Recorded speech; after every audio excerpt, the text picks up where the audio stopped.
ਆਪਣੀ ਮਰਜ਼ੀ ਤੇ ਇਹਨੇ ਮੇਰੇ ਨਾਲ ਨਿਕਾਹ ਕੀਤਾ, ਸ਼ਾਦੀ ਕੀਤੀ ਆਪਣੀ ਮਰਜ਼ੀ ਤੋਂ। ਇੱਥੇ ਆ ਕੇ 719 ਦੇ ਵਿੱਚ ਇਹਨਾਂ ਨੇ ਵਕੂਆ ਕੀਤਾ ਸਾਡੇ 'ਤੇ ਜੀ, ਲੜਾਈ ਕੀਤੀ ਹੈ, ਝਗੜਾ ਕੀਤਾ ਇਹਨਾਂ ਨੇ ਸਾਡੇ ਨਾਲ ਜੀ। ਇਹਨਾਂ ਨੇ ਜ਼ਬਰਦਸਤੀ ਸਾਡੀਆਂ ਬੱਚੀਆਂ ਉਠਾ ਕੇ 2 ਲੈ ਗਏ। ਇੱਕ ਹਮਸ਼ੀਰਾ ਮੇਰੀ ਜੀ, ਇੱਕ ਮੇਰੀ ਭਾਣਜੀ ਆ ਜੀ। ਉਸ ਦੀ ਵਜ੍ਹਾ ਨਾਲ ਬਾਅਦ 'ਚ ਵੀ ਲੜਾਈ ਝਗੜਾ ਕਰਦੇ ਰਹੇ। SHO ਤੇ DPO ਸਾਡੀ ਸੁਣਦਾ ਹੀ ਕੋਈ नहीं ਹੈਗਾ ਜੀ। ਟੋਬੇ DPO ਸਾਹਿਬ ਕੋ ਪੇਸ਼ ਹੁੰਦੇ ਜੀ, ਬਾਅਦ 'ਚ ਗੱਲ ਕੋਈ ਸੁਣਦਾ नहीं। सुबह तो शाम तक बह के आ जाता जी, गल सुनते कोई नहीं है जी साड़ी। हम अपनी मर्ज़ी से आए हैं, हमने अपनी मर्ज़ी से शादी की है। टोबे में उधर बयान भी दिए हैं, जिन में भी बयान दिए, दारुल रहमान भी बयान दिए हैं, फिर भी हमारे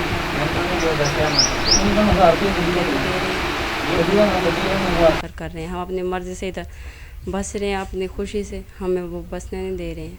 हम अब यही चाहते हैं कि DPO और वज़ीर आला हमारा साथ दें और उनको, हमारे घर वालों को पकड़ें, उन्हें कोई कड़ी सज़ा दें, क्योंकि हम इधर बसना चाहते हैं, वो हमें बसने नहीं दे रहे हैं। बार बार हम पर हमला कर रहे हैं।